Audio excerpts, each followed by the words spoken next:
এবং সাধারণ মানুষকে দুর্ভোগে ফেলা। ইউক্রেনে সন্ত্রাসী কর্মকাণ্ডের সবচেয়ে বড় উদাহরণ হলো নজর রাখে।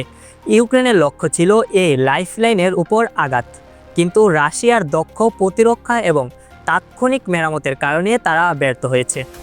ইলনস্কি শোধনাগারে মেরামত এবং আগুন নিয়ন্ত্রণে প্রতিরক্ষায় প্রমাণ করে যে রাশিয়া অভ্যন্তরীণ ব্যবস্থাপনা অত্যন্ত শক্তিশালী। ইউক্রেনে হামলার সামান্য ইউরোপের জন্য অত্যন্ত গুরুত্বপূর্ণ।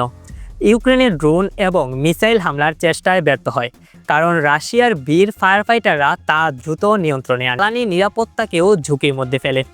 তবে রাশিয়ার দক্ষতা এবং পূর্ব পরিকল্পনা নিশ্চিত করেছে যে সরবরাহের কোনো বড় ব্যাঘাত ঘটেনি, শক্তিশালী সম্পর্ক তৈরি করেছে।